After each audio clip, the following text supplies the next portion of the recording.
Sissy Boys.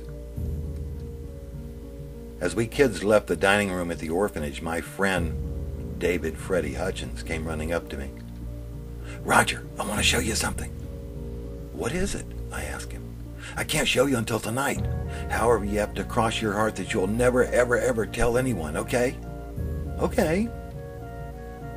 I waited all the way until bedtime, but David never came to see me. "Roger, wake up!" David was shaking me awake. "What are you doing, David?" "Come with me, I want to show you something important," he told me. On my tiptoes, I followed David down the long, dark hallway, down the back stairs, until we reached the door next to the television room. Very carefully, he unlocked the door, and we went outside. We made our way over to a 15-foot tree that we boys always call the Christmas tree. David got down on his knees and began to dig a hole. Within a minute or two, he had retrieved a small tin box that he had buried. He sat down on the ground and he pried off the lid. Then he took out the contents of the box. "Gosh, that's only for girls," I told him. "I know, but it's something for us to do." What David said was true. We had no toys, and there was nothing for us kids to do except work all the time. Every day was spent raking the large grounds of the orphanage. That, together with cleaning toilets and washing pots and pans, that was all we had to do. We owned nothing. Almost every night, David and I would sneak out of the building and dig up the small tin box. We would play with the contents for about an hour.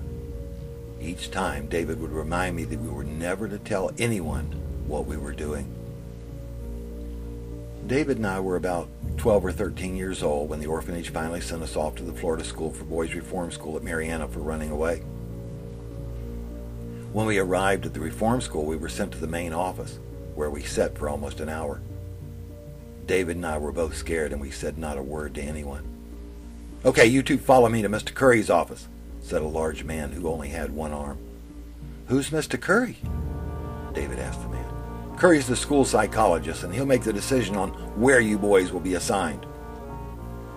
We entered a small building and were instructed to stand with our noses in the corner.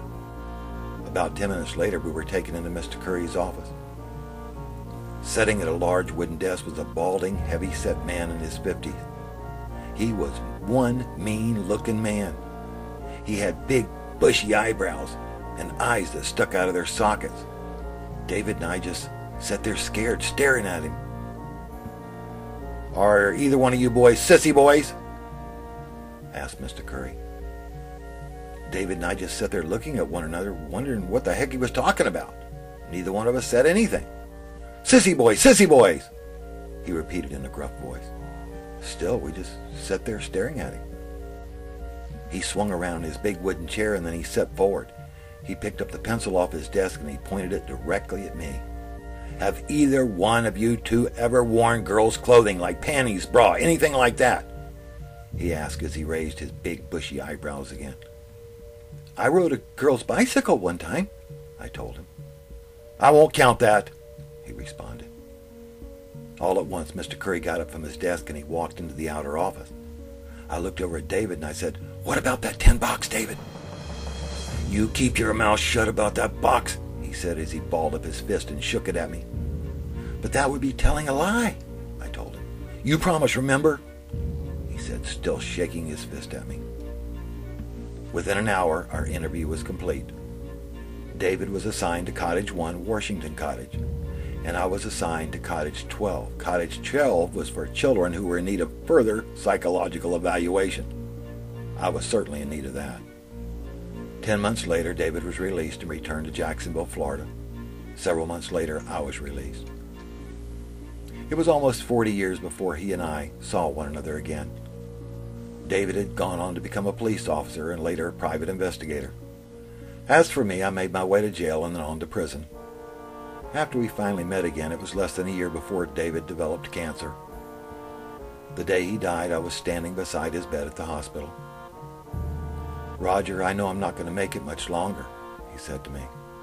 I didn't know what to say. I reached down and I took his hand. I didn't say a word. "Do you remember that tin box at the orphanage?" he asked me. "I remember that tin box at the orphanage, David."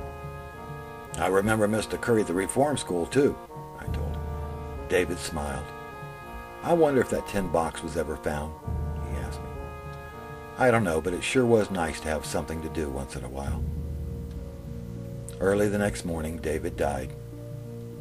Several days after his funeral, I drove to Jacksonville, and once again I entered the orphanage grounds. I parked in front of our old dormitory. I looked around, but I didn't see the Christmas tree, which had once stood at the end of the cement walkway. I walked over to where I thought it had once been, and I found that the ground was flat and hard. It was hard to tell for sure exactly where it had been. Yes, I will forever remember David and I sneaking out almost every night for almost 2 years. We would dig down into the ground about 6 or 8 inches and retrieve the small tin box. Once the lid had been forced off, we would take out the long, slender rope with its 2 red handles, and we would take turns jumping rope. As I look back now on how our lives turned out, it was probably best that I didn't say anything to Mr. Curry about jumping rope together.